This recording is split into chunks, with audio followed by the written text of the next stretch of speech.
Hello friends, എല്ലാവർക്കും എൻ്റെ പുതിയ വീഡിയോയിലേക്ക് സ്വാഗതം. ഇന്ന് നമ്മൾ ചപ്പാത്തിക്കും പൂരിക്കും ഒക്കെ നാന്, റൊട്ടി ഇതിനൊക്കെ കഴിക്കാൻ പറ്റുന്ന ഒരു സോയ റെസിപ്പിയുമായിട്ടാണ് വന്നിരിക്കുന്നത്. അപ്പോൾ അതിന് നമുക്ക് സോയ ചങ്ക്സാണ് ആവശ്യം. നമുക്കൊരു പാത്രത്തിലേക്ക് 3 കപ്പ് വെള്ളം ചേർത്ത് കൊടുക്കാം. അതിലേക്ക് ഒരു 1/4 ടീസ്പൂൺ ഉപ്പും കൂടെ ചേർത്ത് കൊടുക്കാം. ഈ വെള്ളം തിളച്ച് വരുമ്പോൾ നമുക്ക് ആ സോയ ചങ്ക്സ് അതിലേക്ക് ഇട്ട് കൊടുക്കണം. അപ്പോൾ സോയ ചങ്ക്സിൽ ഒരുപാട് പ്രോട്ടീൻസ് ഉണ്ട്, നമുക്ക് ആരോഗ്യത്തിന് വളരെ നല്ലതാണ്. ഞാൻ 2 കൈപ്പിടി സോയ ചങ്ക്സാണ് അതിലേക്ക് ചേർത്ത് കൊടുത്തിരിക്കുന്നത്. അത് ചേർത്ത ശേഷം നമുക്കൊരു 5 മിനിറ്റ് നമുക്കൊരു ഹൈ ഫ്ലെയിമിലോ മീഡിയം ഫ്ലെയിമിലോ വെച്ചിട്ട് 5 മിനിറ്റ് നല്ലപോലെ തിളപ്പിച്ചെടുക്കാം. 5 മിനിറ്റ് തിളച്ച ശേഷം സ്റ്റവ് ഓഫ് ചെയ്തിട്ട് 2 മിനിറ്റ് അടച്ചു വയ്ക്കുക. പിന്നീട് അത് നമുക്ക് ആ വെള്ളമൊക്കെ അതിൽ നിന്നും ഇതുപോലെ ഒരു അരിപ്പയിലിട്ട് അരിച്ചെടുക്കാം. പിന്നെ നമുക്ക് നല്ല തണുത്ത വെള്ളം 2 പ്രാവശ്യം ഒഴിച്ചിട്ട് 2 പ്രാവശ്യം കഴുകിയെടുക്കണം. അല്ലെങ്കിൽ അതിനൊരു ഭയങ്കര മണമാണ്. ആ മണമൊക്കെ പോകാനായിട്ടാണ് നമ്മൾ 2-3 പ്രാവശ്യം നല്ലപോലെ കഴുകിയെടുക്കുന്നത്. നല്ലപോലെ കഴുകിയെടുത്ത ശേഷം നമുക്ക് വീണ്ടും ഇതുപോലെ കൈ കൊണ്ട് നല്ലപോലെ ഞെക്കി പിഴിഞ്ഞ് അതിലുള്ള വെള്ളമൊക്കെ കളഞ്ഞ് നമുക്ക് ഇതുപോലെ മാറ്റി വെക്കണം. നമ്മളിത് ഇനിയിപ്പോൾ മാരിനേറ്റ് ചെയ്യാൻ പോവുകയാണ്. അപ്പോൾ അതിലേക്ക് കുറച്ച് കസൂരി മേത്തി 1/4 ടീസ്പൂൺ ചേർത്ത് കൊടുക്കാം. പിന്നീട് അതിലേക്ക് ഒരു 1/4 ടീസ്പൂൺ മഞ്ഞൾപ്പൊടി, പിന്നെ മുളക് പൊടി നിങ്ങളുടെ എരിവിനനുസരിച്ച് ചേർത്ത് കൊടുക്കാവുന്നതാണ്. പിന്നെ ഉപ്പ്, ഒരു പിഞ്ച്, നമ്മൾ ആദ്യമേ തന്നെ ഉപ്പ് ചേർത്തിട്ടുണ്ട് അതിൽ, അതുകൊണ്ട് ഒരു നുള്ള് ഉപ്പ് ചേർത്ത് കൊടുക്കുക അതിലേക്ക്. പിന്നെ മുളക് പൊടി നിങ്ങളുടെ എരിവിനനുസരിച്ച് ചേർത്ത് കൊടുക്കാം. 1/2 ടീസ്പൂൺ ഞാനിപ്പോൾ ചേർക്കുന്നുണ്ട്. പിന്നെ നമുക്കതിലേക്ക് മല്ലിപ്പൊടി ഒരു 1/4 ടീസ്പൂൺ, പിന്നെ ജീരകം വറുത്ത് പൊടിച്ചത് അതൊരു 1/4 ടീസ്പൂൺ, പിന്നെ ഗരം മസാലപ്പൊടി ഒരു 1/4 ടീസ്പൂൺ അതും കൂടെ ചേർത്തിട്ട് നമുക്ക് നല്ല അധികം പുളിയില്ലാത്ത തൈര് 1.5 ടേബിൾ സ്പൂൺ ചേർത്ത് കൊടുത്തിട്ട് നമുക്കതെല്ലാം കൂടെ ഒന്ന് ഇളക്കി യോജിപ്പിച്ചിട്ട് നമുക്കൊരു 20 മിനിറ്റ് മുതൽ 30 മിനിറ്റ് വരെ വയ്ക്കണം. അപ്പോൾ തൈര് നിങ്ങൾ നോക്കിയിട്ട് പിന്നെ വേണമെങ്കിൽ വീണ്ടും കുറച്ചുകൂടെ ചേർത്ത് കൊടുത്താൽ മതി. നമുക്കതിപ്പോൾ അടച്ച് വയ്ക്കാൻ മതി 20 മിനിറ്റ്. ഇനി നമുക്ക് ഒരു പാനിലേക്ക് 1 ടീസ്പൂൺ എണ്ണ ഒഴിച്ചിട്ട് അതിലേക്ക് നമുക്ക് 1 ഇഞ്ച് നീളത്തിലുള്ള ഇഞ്ചി ചെറുതായി മുറിച്ചിട്ട് അതിലേക്ക് ചേർത്ത് കൊടുക്കുക. പിന്നെ വെളുത്തുള്ളിയും ഒരു 2 അല്ലി ചേർത്ത് കൊടുത്തിട്ട് പച്ചമുളക് 1-2 നിങ്ങളുടെ എരിവിനനുസരിച്ച് ചേർത്ത് കൊടുക്കാം. പിന്നെ കുറച്ച് മല്ലി, മുഴുവനായിട്ടുള്ള മല്ലി കുറച്ച് ചേർത്തിട്ട് ജീരകവും ഒരു 1/4 ടീസ്പൂൺ ചേർത്ത് കൊടുക്കുക. പിന്നെ നമുക്കതിലേക്ക് വലിയൊരു സവാള മുറിച്ചതാണ് ചേർത്ത് കൊടുത്തിരിക്കുന്നത്.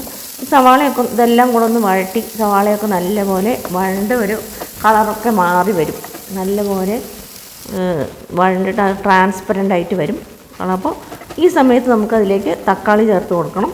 തക്കാളി ഞാൻ 2 തക്കാളി ഇതുപോലെ മുറിച്ചിട്ട് അതും കൂടെ നമുക്കതിലേക്ക് ചേർത്ത് കൊടുക്കാം.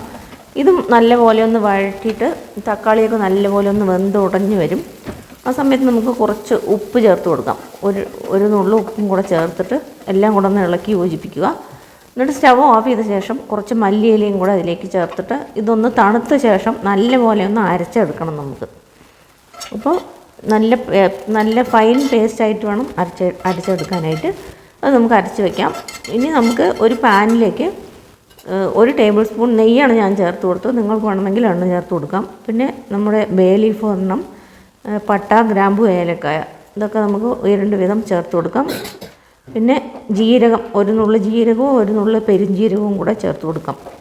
ഇതെല്ലാം ഈ മസാലയുടെ മണം നല്ലപോലെ ഒന്ന് വരുമ്പോൾ നമുക്കതിലേക്ക് ഈ അരച്ച് വെച്ചിരിക്കുന്ന പേസ്റ്റ് നമുക്കതിലേക്ക് ചേർത്ത് കൊടുക്കണം. അപ്പം മസാലയൊക്കെ നല്ലപോലെ ഒന്ന് മൂത്ത് വന്നിട്ട് നല്ലൊരു മണം വരുന്നുണ്ട്. ഈ സമയത്ത് നമുക്ക് അതിലേക്ക് ആ അരച്ച് വെച്ച പേസ്റ്റും കൂടെ അതിലേക്ക് ചേർത്ത് കൊടുക്കാം.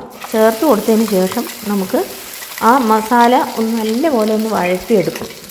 അപ്പോൾ അതിലുള്ള വെള്ളമൊക്കെ വറ്റി നല്ലപോലെ വഴണ്ട് വരും. ആ സമയമാകുന്നവരെ നമുക്കിത് വഴറ്റിയെടുക്കണം. നല്ലപോലെ ഇത് കട്ടിയായി വഴണ്ട് വന്നു കഴിഞ്ഞു. ഇതിലേക്ക് നമുക്ക് 1 നുള്ളു മഞ്ഞൾപ്പൊടി ചേർത്ത് കൊടുക്കാം. പിന്നെ ഒരു 1/4 ടീസ്പൂൺ മുളക് പൊടിയും കൂടെ ഇതിലേക്ക് ചേർത്ത് കൊടുത്തിട്ട് നല്ലപോലെ വീണ്ടും ഒന്ന് ഇളക്കി യോജിപ്പിക്കുക. നല്ലപോലെ ഇത് ഇളക്കി നല്ലപോലെ മസാലയുടെ പച്ചമണമൊക്കെ മാറി നല്ലപോലെ വഴണ്ട് വന്നു കഴിഞ്ഞു. ഈ സമയത്ത് നമുക്കൊരു 1/4 ടീസ്പൂൺ ഉപ്പ് ഇതിലേക്ക് ചേർത്ത് കൊടുക്കാം, ഇതിനാവശ്യത്തിനുള്ള ഉപ്പ്. അപ്പോൾ നമ്മൾ ആദ്യമേ തന്നെ സോയയിൽ ഉപ്പ് ചേർത്തിട്ടുണ്ട്, അതുകൊണ്ട് നോക്കിയിട്ട് ചേർത്താൽ മതി. ഇപ്പോൾ നമ്മൾ മാരിനേറ്റ് ചെയ്ത് വെച്ചിരിക്കുന്ന സോയ അതിലേക്ക് ഇട്ട് കൊടുത്തിട്ട് അതെല്ലാം കൂടെ നല്ലപോലെ ഒന്ന് ഇളക്കി യോജിപ്പിച്ചിട്ട് ഒരു 5 മുതൽ 10 മിനിറ്റ് വരെ നമുക്കത് ലോ ഫ്ലെയിമിൽ വെച്ച് നല്ലപോലെ ഒന്ന് കുക്ക് ചെയ്തെടുക്കണം. ഇത് ഈ മസാലയൊക്കെ നല്ലപോലെ സോയയിലേക്ക് പിടിക്കും. അത് കഴിഞ്ഞിട്ട് നമുക്ക് അതിലേക്ക് ഒരു അര കപ്പ് വെള്ളം ചേർത്ത് കൊടുക്കാം. വെള്ളം ചേർത്തിട്ട് ഒരു 10 മിനിറ്റ് നമുക്ക് വീണ്ടും ഒന്ന് തിളപ്പിച്ചിട്ട് നമുക്കിത് കുക്ക് ചെയ്യണം. നല്ലപോലെ ഒന്ന് തിളച്ച് വരണം. എന്നാലേ മസാലയൊക്കെ സോയയിലേക്കൊക്കെ പിടിച്ചിട്ട് നല്ല രുചിയുള്ള ഒരു മസാലക്കറി. ഇപ്പം നിങ്ങൾ ആദ്യമായിട്ടാണ് എൻ്റെ ചാനൽ കാണുന്നതെങ്കിൽ ഒന്ന് സബ്സ്ക്രൈബ് ചെയ്യാൻ മറക്കരുത്. കൂടെ തന്നെ ബെൽ ബട്ടൺ കൂടി ഒന്ന് പ്രസ് ചെയ്ത് കൊടുത്താൽ ഞാനിടുന്ന വീഡിയോൻ്റെ നോട്ടിഫിക്കേഷൻ നിങ്ങൾക്ക് കിട്ടുന്നതായിരിക്കും. അപ്പോൾ നല്ലപോലെ തിളച്ച് കഴിഞ്ഞ് 10 മിനിറ്റ്. അപ്പോൾ ഇതിലേക്ക് നമുക്ക് മല്ലിയിലയും കൂടെ കുറച്ച് തൂവിയ ശേഷം സ്റ്റവ് ഓഫ് ചെയ്യാം.